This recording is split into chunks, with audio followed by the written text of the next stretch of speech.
know here what is at stake. Versailles continues Wednesday the 20th of July on BBC Two.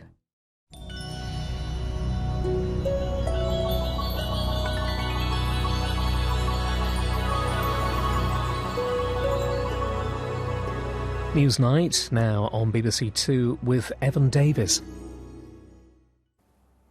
Yet another extraordinary day in British politics. The Labour Party divided, relying on lawyers to help determine whether the leader can stand in a leadership election. I'm delighted to say the Labour Party National Executive has decided that an incumbent is automatically on the ballot paper, so I'm on the ballot paper. But the divisions are deep. It's alleged that at one point, as the party's National Executive Committee deliberated, Mr Corbyn was asked to leave the room and refused to go. And the fight in the party saw a brick thrown through the window of Angela Eagle's constituency office. We'll ask Angela Eagle whether a split is now inevitable. As the ceremonial removal van enters Downing Street, the Conservatives say farewell to their leader. We'll ask where it all went wrong. Its biggest error was winning the 2015 general election, because had it still been a coalition, then of course the referendum, I suspect, would never have been allowed by the Liberal Democrats. Also tonight, Justice for Michael Brown! Justice for Michael Brown! Justice for Michael Brown! the black Americans who are arming themselves with guns to protect themselves from the police. Down that road leads war, surely. We are at war. Yeah, we're already at war. We already have casualties of war. When the Civil War was fought, did the North go to war without guns to face the South? Don't the battlefield need to be even?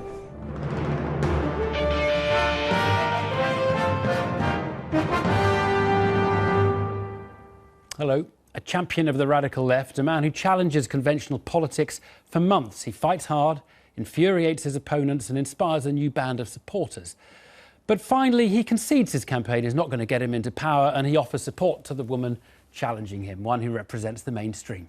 It happened today, but not here. It was in the US, where Bernie Sanders endorsed Hillary Clinton. For the Labour Party, in contrast, the split between the radical left and establishment left leaves the party in the grimmest of predicaments. It is bitter. We knew there'd be a leadership election, and now we know Jeremy Corbyn will be on the ballot after a long National Executive Committee meeting this afternoon. Our political editor Nick Watt is here. Nick, it was the mother of all NEC meetings. Well, this is really one of the big moments in Labour's post-war history. Jeremy Corbyn will now, he's lost 80% of the support of his PLP Labour MPs, but he will now definitely be on the ballot for that leadership contest. And what is significant about this is that the official Labour machinery had some legal advice which said he should be treated like any other candidate, but no, he's automatically on the ballot. And when I caught up with Jeremy Corbyn after that meeting, he was absolutely delighted. This is our exchange. Oh, thank you. It was fantastic. Is that a really historic day, Jeremy? It's very... Yes, it is an historic day, but it's actually not about me. It's about people. It's about political engagement and political involvement. And our campaign is going to be about bringing people into active politics. That's what I'm about. And thank you very much. Power is with the membership. Members have elected me 10 months ago. We now, it looks like, having another election. That's fine. Let's take part in that debate and discussion. I'm looking forward to it. It will be done with respect, it will be done with decency, and it will be done with honour. And thank you. He certainly did seem very happy and perhaps feistier than we've seen him for quite a few months. Look, it feels like a sort of life or death faction for both, life or death struggle for both factions in the party, Nick. Let's just think about the left. Why is it so important, this issue that we had today for the left? It was make or break for the left. Their view is if Jeremy Corbyn was not automatically on the ballot paper, they could not be sure that they would get the 51 nominations to get him on. Now, I understand that around 10 days ago, Jeremy Corbyn was thinking of throwing in the towel, but his key allies, John McDonnell, the Shadow Chancellor, and his strategy chief, Seamus Milne, said, do not do that, because there's nobody else with your appeal. And that's why Seamus Milne looked very happy when I briefly caught up with him. This is our brief exchange. Good day, Seamus. Hi, how are you? Very good to see you. Is that quite a historic victory? You mean interview for Newsnight? Don't worry about that. OK. It wasn't a particularly revealing exchange, let's be honest, Nick. OK, so the Labour plotters, the anti-Corbyn people, they lost the big issue. Corbyn is in the ballot, if you like. But there was some better news for them. Yes, they're saying it's game on and that Jeremy Corbyn is beatable because the rules will be very different. If you're a full-time member, you can only vote if you signed up by February. So all those people who've signed up since the referendum, 120,000 of them, 80% are supposedly Corbyn supporters, they can't vote. If you're the so-called registered supporter, this time you have to pay £25, not £3, and there's a brief window, 18th and 19th of July, for you to sign up. The idea is to create a very different contest to last year, when you could pay just £3 and you could sign up right on the eve of ballot. But some Labour Party sources close to Jeremy Corbyn, they are saying this sounds like the ballot is being rigged, and they want to try and challenge these very strict rules at the next meeting of the NEC. I mean, frankly, Nick, it's so bitter, so unpleasant. The lawyers are having to pore over the words in order to get interpretations of what the rules are. One might take the view they're beyond the point at which a split is inevitable. There is a feeling that if Angela Eagle or if it's Owen Smith is the sort of the unity candidate to take on Jeremy Corbyn, if they don't defeat him, you do have this feeling at the very least that you may get a sort of a unilateral declaration of independence by the Parliamentary Labour Party. Don't forget 176 of the 231 voted against him, and they could become the official opposition. Whether they are then able to set up a party in the country without the support of the official trade union movement, difficult one. Nick, thanks very much. Well, who knows what is going on at the local level? My Newsnight colleagues, Jake Morris and Hannah Barnes, have been ringing around today to local Labour councillors representing a dozen areas. It's not a poll, obviously, not scientific. But what those councillors have been telling us is that party membership has gone up considerably in the last year and that there has been a surge since the referendum result. Who are these new members? Well, the majority of people we spoke to gave us the impression that they thought the latest people to join the party were in the pro-Corbyn camp. If Corbyn's on the ballot, he'll win, said one. And there will be a split in the party. I don't see how the Parliamentary Labour Party can continue. They continue. Most striking for the people we spoke to were the views on the conduct of politics in the party. I've been a member since the 1990s and have never known an atmosphere like this. It feels like the militant tendency of the 1980s, said one. It is utterly depressing. The current situation is farcical, said another. Those who are critical of Corbyn are too frightened to speak, said one. Well, one geographic area where the vitriol has descended into the criminal is Wallasey on Merseyside, the constituency of Angela Eagle. Lewis Goodall went there to see what's been going on today and found echoes of struggles in that area reported on Newsnight in the past.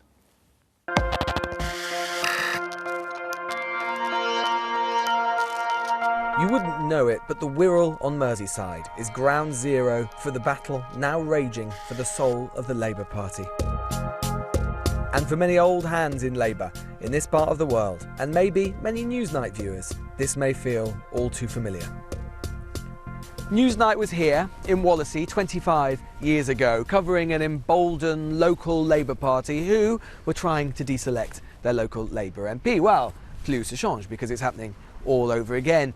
Except this time, it isn't a local backbencher who can't guarantee the support of their own party members, but Angela Eagle, who, theoretically at least, could be leader of the Labour Party in just a few months' time.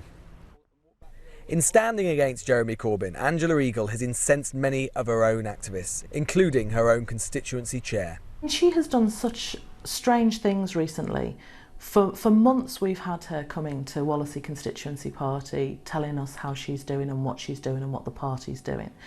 And she has always shown, support for Jeremy. Right, there's been, oh, he's doing a good job. When asked about, the stuff about the referendum, oh, he's been running up and down the country like a 25-year-old. And then less than a week later, he hasn't shown any leadership qualities. That's a load of rubbish. She said that she would work with any leader, any elected leader, and get behind him for the democratic right of our members. And on that basis, we supported her. So now she's contesting and saying that Jeremy is not a good leader, and she's contesting that leadership, and we feel hugely let down by Angela. Cathy only joined the party with Jeremy Corbyn and less than a year later is chair of a CLP numbering over 1,200. For many involved with Momentum, this is part of a strategy, slowly building up strength on local party committees and consolidating that strength and influence across Labour nationally. We do have a meeting on the 22nd of this month, and there will be motions debated at that meeting in which there will be a decision taken about who Wallasey CLP support in this leadership contest. Cathy might be new, but this man certainly isn't. A quarter of a century ago, that Newsnight investigation focused on the attempt to deselect Birkenhead Labour MP Frank Field. The man who tried to unseat him? Paul Davis. He's back in the party and vice chair of Wallasey CLP. There'll be 2 or 3 moves. There'll be a move to punish MPs. I accept that by some people. I don't think we should punish people. I think they should be prepared to take the same route they thought was fit for Jeremy Corbyn. He faced a vote of no confidence. They said he should resign. They then denigrated him for not resigning. So if an MP gets a vote of no confidence in their constituency, having said that, they should resign. But today, the action against Angela Eagle went beyond mere threats of deselection. Sometime this morning, a brick was thrown into the window of her constituency office. The response on Facebook wasn't exactly friendly. We didn't expect anything where they're going to start throwing things through the window, but we did know that the environment in which we were working was becoming increasingly hostile. I mean, my son had made sure I have a little alarm thing on my keys now because he's worried about me, especially when we do the surgeries with the MPs, you know. In the wake of the murder of Joe Cox, many spoke of a kinder politics and new respect for MPs. Clearly, the author of this email, obtained by Newsnight, sent only today to Angela Eagle's office, didn't take it to heart.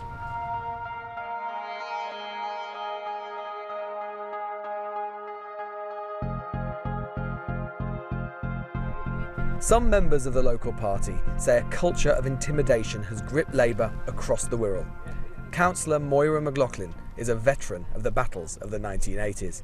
On the basis of what's happening at the moment and what happened here in Birkenhead 30 years ago, almost certainly there'll be an attempt to get rid of Angela and also some of the councillors that support her. I would fully expect that to happen. Well, within Wallasey, the tone of the meetings has been appalling. We've had threats of violence, homophobia, arguments between grown men and women, and now most recently today we've had an actual act of violence, a brick thrown through a window. What sort of things have you heard at meetings? Well, with homophobic comments aimed at Angela Eagle, who wasn't present at the meeting, homophobic gestures made towards people in the meeting at the mention of Angela's name. One lady at a recent meeting even threatened to punch somebody. And what really angers me is that this is a blatant contradiction of our own laws, our own values as members of the Labour Party. We should work together in spirit of solidarity, tolerance and respect. Some say this is simply robust debate. We're being asked to believe that amongst the councillors who were there, the trade union officials who were there, the people who supported Angela, the people that don't support Angela, not one person stood up to object to intimidation or worse, to object to homophobia.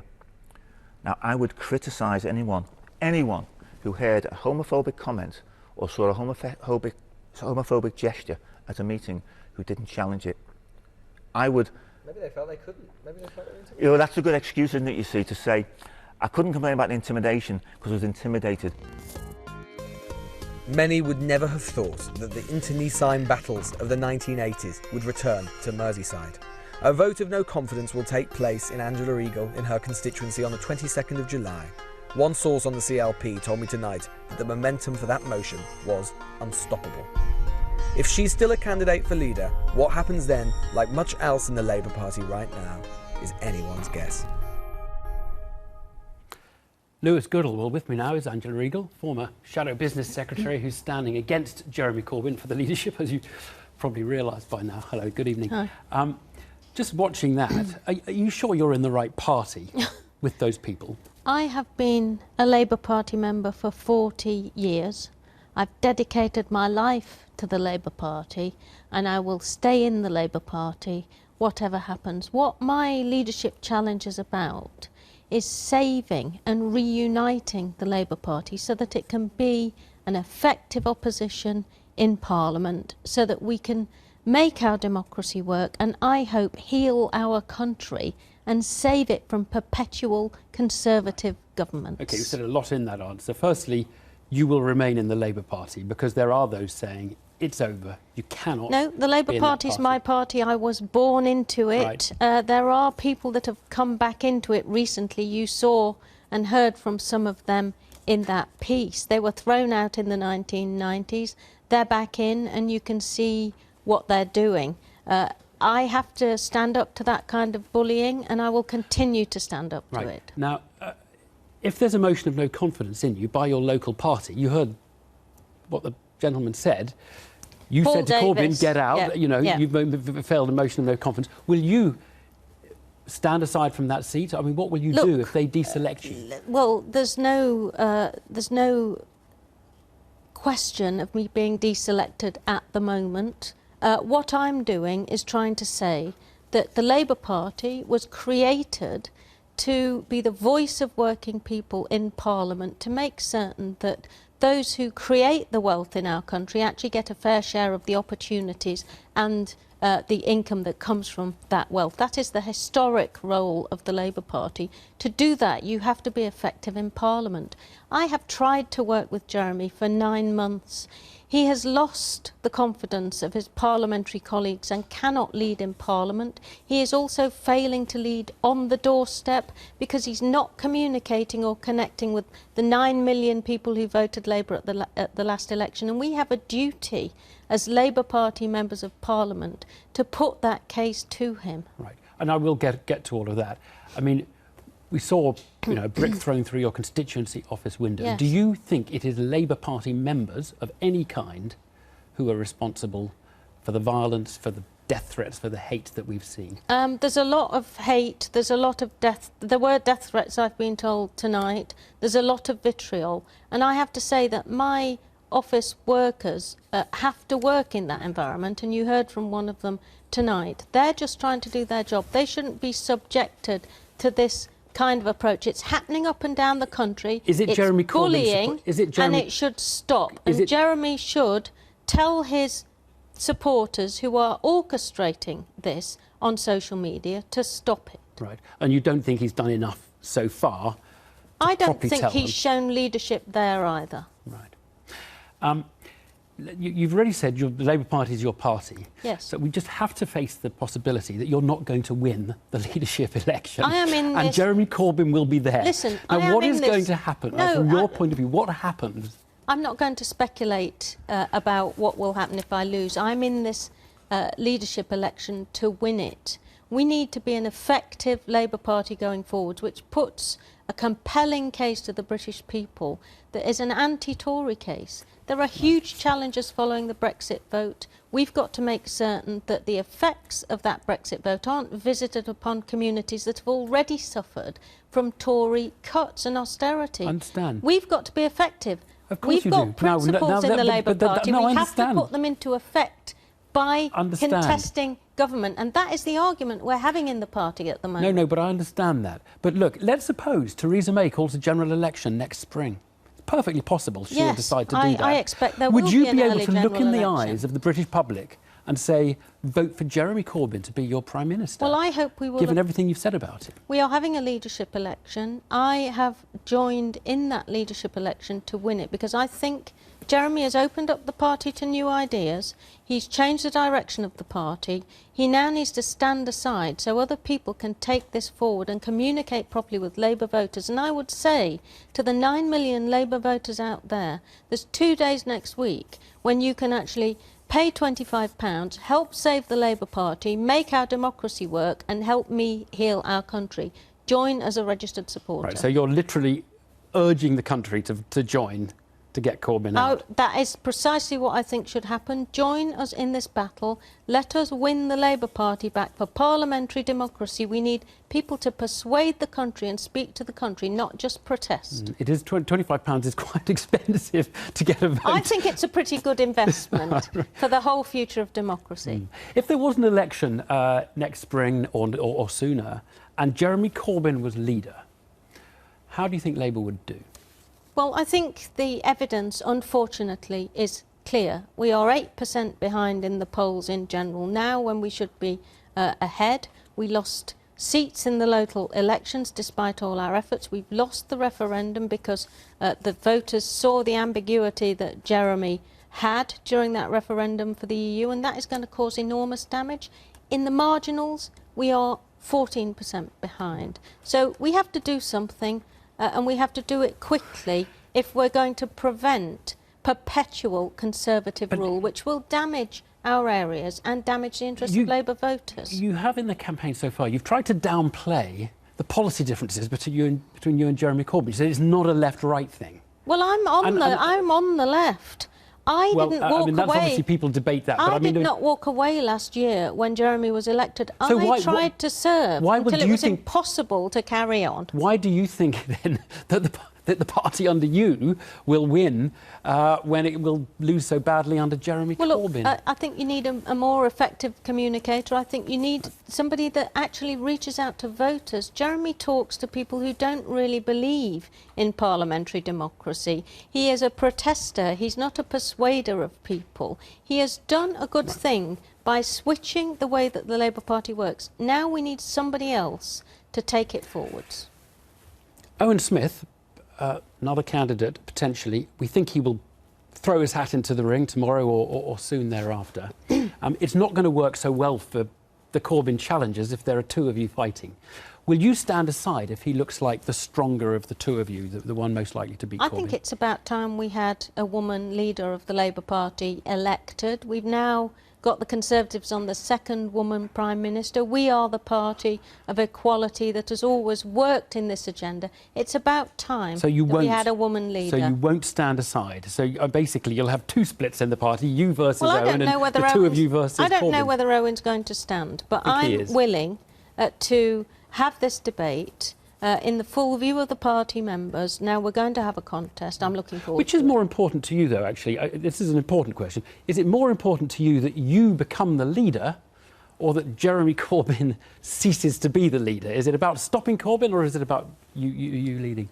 Well, I think I've got a good experience and leadership capabilities to take us forwards into this very, very different and challenging era. And that's the debate we're going to be having. But let's be honest, it is about Corbyn, isn't it? It's about stopping Corbyn. I think it's almost impossible for somebody who's lost the support of the vast majority of their parliamentary party to carry on as leader of the parliamentary party, which is the first part of the job description of the leader of the Labour Party. It's in clause 1 of our constitution. There was a moment when I wondered whether you would make a pitch to the grief-stricken Remainers. There must be 60 million people voted for Remain. There must be 1 million who really feel very strongly about it, or 2 million, for them to come and support you. But you've been actually a little vague on the sort of Brexit plans you have. And so maybe they're not feeling like they're going to pay £25 to vote for you because you're not I think one of the policy differences between me and Jeremy, on the day after the referendum, Jeremy came out and said Article 50 should be triggered straight away. I think that would be a profound mistake. I think we have to be very careful in the way in which we begin to disentangle from the European Union, and we have to do it in a way which is least likely to hurt those communities I'm particularly concerned about, those poorer communities who have already been badly hit by Tory cuts. People, some I would say more sympathetic to your side of this argument than Corbyn's, have looked at the result tonight at the NEC. They've said Corbyn is going to win. This is the death of the Labour Party as we know it. I wonder whether you look at that. You look at these members who are going to trying to get you deselected, confidence motion in you. You look at the violence internally, at the vitriol in the debate, and don't you wonder whether the marriage between this radical left and the establishment left is over? Do you never wonder that? I think it's important that we take the broad base of the Labour Party with us. I don't think that some of the people that have joined and the way they're behaving is acceptable behaviour in British politics. It coarsens our democracy, and I think it needs to be called out for the bullying it is. I'm standing up to it. Everybody else needs to stand up to it. And I think Jeremy Corbyn needs to condemn it and stop it happening. Angela Regal, thank you very much indeed. The killing of 5 policemen in Dallas last Thursday, an insane revenge for the killing of black citizens by the police, has left America shocked and divided. And so today there was an attempt at healing. President Obama and George W. Bush attended a memorial service in the city for those dead policemen. Today, the nation grieves, but those of us who love Dallas and call it home have had 5 deaths in the family. We're here to honor the memory and mourn the loss of 5 fellow Americans, to grieve with their loved ones, to support this community, to pray for the wounded, and to try and find some meaning amidst our sorrow. Well, you have to go back decades to find a time when the politics of race in the US were as fraught as they are now. But if you do go back decades, you might remember the Black Panther movement, a party of gun-toting political radicals challenging police brutality. Back then, late 60s, early 70s, believe it or not, the National Rifle Association was in favour of gun control. The Panthers fizzled out in acrimony and scandal in the 70s, but in its time the movement inspired more than a few activists. Well, there is a new Black Panther Party and a new move among black Americans to carry guns, getting into a kind of arms race with the police. Gabriel Gatehouse has been in Dallas to talk to some of those involved.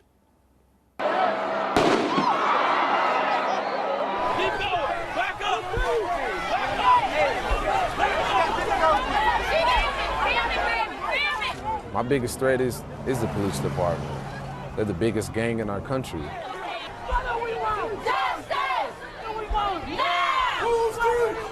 What is happening? What is happening? What is happening to our country? We're already at war. We already have casualties of war. And we just sitting there. And all of a sudden, they're shooting right now, and there's an officer down. And people are running. It began as a peaceful protest against the killing of black men by police. It ended with Micah Johnson, a black man, shooting 5 police officers dead. I felt hurt, but I also felt hurt because we had to march for those 4 brothers that had been killed by the police. He said, we saw Alton Sterling being assassinated. Olinka Green was one of the organisers of the protest, which marched under the banner Black Lives Matter. The killer told police he was not affiliated with any organisation, but he'd shown an interest on social media in various black power groups in Dallas. I don't know the guy. I don't know the shooter. But I can tell you, if you oppress the people for so long, the revolt is inevitable. But can I just be clear, you're not advocating shooting police officers? Not at all. I mean, we're not advocating shooting police officers at all. We're advocating survival of our people. Thursday's shooting was the deadliest day for US law enforcement since 9/11. It's hard to overstate the effect that has on some sections of the national psyche. Here in Dallas, people really are coming together around the police force, and it's worth just taking a look at the numbers. 26 police officers have been shot dead in the line of duty across America so far this year. The number of people killed, shot dead by police officers so far this year is over 500. Just under half of those were white, around a quarter were black. But when you dig into the demographics, you find a stark truth, and that is, if you're black in America, you are 2.5 times more likely to be shot dead by the police than if you're white. Justice for Michael Brown! Justice for Michael Brown! Justice for Michael Brown! Justice for Michael Brown! Justice for Eric Gordon! Justice for Eric Gordon! A group called the Huey P. Newton Gun Club is calling on black people to legally arm themselves. Huey P. Newton was one of the founders of the Black Panthers. The Gun Club is affiliated with the new Black Panther Party, which has chapters across the United States. They hold occasional demonstrations in the Dallas area where they parade in public, guns on display, which is legal in Texas. Lashadian Anthony is affiliated with the Gun Club. Then I keep my 40 Glock on me. This has no safety on it. It's fully loaded. Okay. It's one in the chamber at all times. Really? Okay. So that means that if If I need to, I just aim and squeeze. We've talked a lot about the police. Are they the only threat around, or I mean, who's your biggest threat for you? My biggest threat is the police department. They're the biggest gang in our country. Like the killing of Philando Castile, one of the deaths that sparked the demonstration in Dallas on Thursday, many fatal shootings by police begin as a simple traffic stop for something as innocuous as a broken tail light. We can't even see past tomorrow because tomorrow's not promised for me. I can leave here right now and be pulled over for a traffic stop like the young man did, Philando Castile, and end up dead and not make it home to my family. In front of your wife and in your child. Against this backdrop, Dallas waited for a visit from America's first black president. Among the congregation at the Friendship West Baptist Church, many have mixed feelings about Obama's record on standing up for their cause. Don't put all this on police. We put this on America. Can we hurt for the families of the slain police officers and the families of Alton and the families of Philando? All I'm trying to say, Mr. President, if you come to Dallas, you need to go to Baton Rouge. You need to go to Minnesota. You need to go to Staten Island. You need to go down to Prairie View. You need to go to every place where there has been an unnecessary slaying of a black body. That's what's up. This was a mixed audience, including representatives from mothers' groups, members of the Nation of Islam, and supporters of the Huey P. Newton Gun Club. There's a lot of talk here about local democracy, about making the law work for the black community, about building bridges with other communities. But there are also some people here who are re-examining the founding principles of American democracy. There are some, not all, but some in this room, who say the Second Amendment, the right to bear arms, that was written into the Constitution so that Americans could defend themselves from an oppressive government that didn't represent them. And here in the 21st century, they're taking inspiration from that. The liberal idea that the solution to America's gun violence is gun control does not find favour here. Guns don't kill people. Police with guns kill people. We see this every day in our country. And they kill people and they go home without any consequence. But don't police with guns kill people because they're worried that they've got guns? I mean, isn't that the vicious cycle? That's the rhetoric that they use. That's the propaganda that they use. But they've been killing us even before guns. They don't even have to have guns to kill us. They killed Eric Garner by choking him to death. Right. The guns are the only sanctuary we have to keeping the police off of us. But the implication of what you're saying is very scary, because if you're saying the only defense you have from your own police is your own weapon, then that down that road leads war, surely. We are at war. Yeah, we're already at war. We already have casualties of war. When the Civil War was fought, did the North go to war without guns to face the South? Don't the battlefield need to be even? Because if not, what happens? We lose it. We can't, what else do we have? We've tried prayer, we've tried everything else, we've tried dialogue, you know what I'm saying? And I don't want to see it go to war, but heck, what do we have left? I'm not advocating this, but what is happening? What is happening? What is happening to our country where you turn on your TV within two days, 2 black men who ain't did nothing to nobody are slaughtered? There are plenty of people who feel deeply uneasy about the idea that their best protection against their own police force is to carry a gun. But advocates of arming the black community are not confined to Dallas, and the killing of 5 officers here last week seems certain to deepen America's already deadly racial divide. Gabriel Gatehouse there. Now, David Cameron steps off his prime ministerial perch tomorrow, having spent over 6 years in Downing Street. In terms of length of tenure, he's somewhere in the middle of the league of post-war prime ministers. But let's face it, it has not ended well for him. Among other objectives, he had 3. He wanted to hold the Conservative Party together, to stop it banging on about Europe, and to keep Britain in the EU. In the end, he could achieve one of those, in that the party has united behind a different leader. And even that may not be a secure legacy. Because we will probably not be talking about David Cameron much tomorrow, we asked David Grossman to reflect on his record today. David the Chameleon burst out into the big wide world.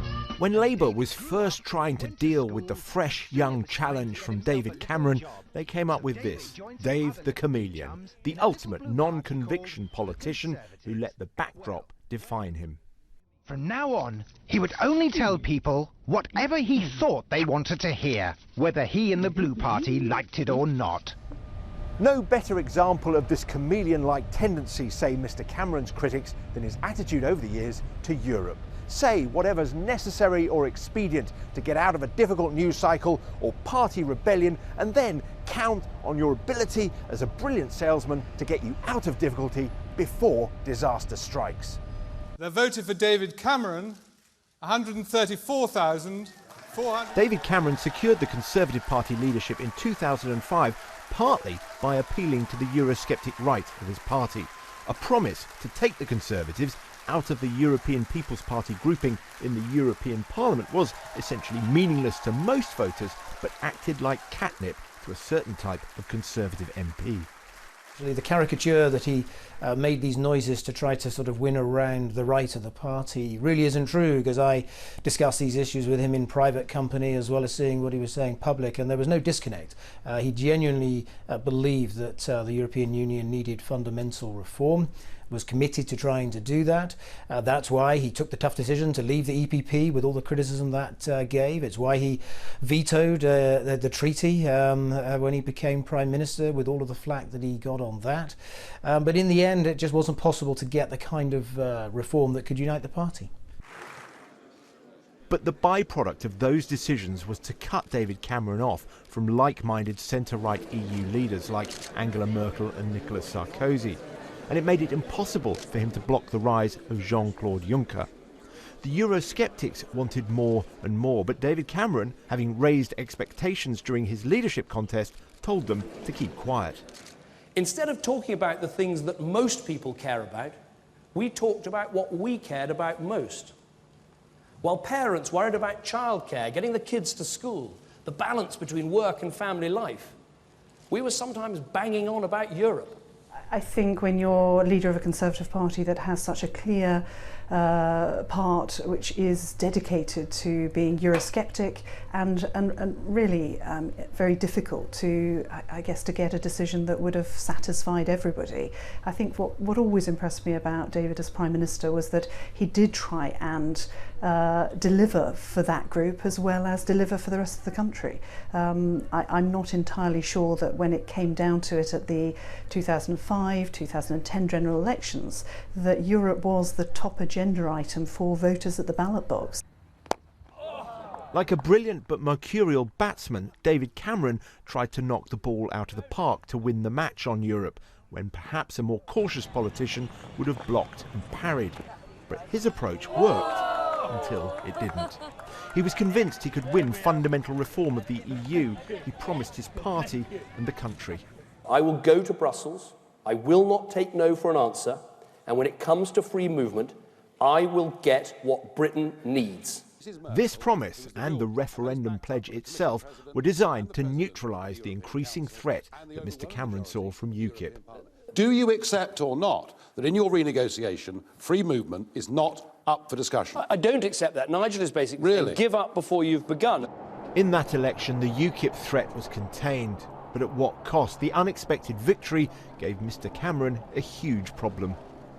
He didn't have to offer the referendum, but the reality was, once he gave that promise, he had to deliver on it. There is no way that the Conservative Party at Westminster would allow that promise not to be delivered. Funnily enough, I suppose one could say his biggest error was winning the 2015 general election, because had it still been a coalition, then of course the referendum, I suspect, would never have been allowed by the Liberal Democrats. Thank you very much. What happened next in the negotiations and the referendum has, of course, been well documented. David Cameron was unable to deliver, unable to satisfy large sections of his party, unable to persuade the British people. I think the truth is leaving the European Union is not the legacy David Cameron wanted. I can remember when I worked for him as an advisor and we were discussing his approach on the Lisbon Treaty. He once joked that if we left the EU, at least he wouldn't have to worry about his legacy, as Tony Blair worried about his legacy in those days. On his last full day as Prime Minister, Mr Cameron tried to point us towards an alternative legacy, visiting one of the more than 300 free schools that have opened since he entered Downing Street. He looked relaxed, happy even, as if savouring the moment until it was time to say goodbye. David Grossman there. Just a quick look at the papers, the Telegraph on the Cameron legacy. As I leave today, I hope people will see a stronger country, he tells the paper. Times leads on Labour, risks bloody split after Corbyn beats rebels. May's drive for more women in her cabinet is the Guardian lead. The Mail on that too. May's women on the march. Look out for maybe 50-50. That is all we have time for. I'll be back tomorrow for... God, something's happening. What is it? Oh, yes, Theresa May will be visiting the palace. Until then, good night.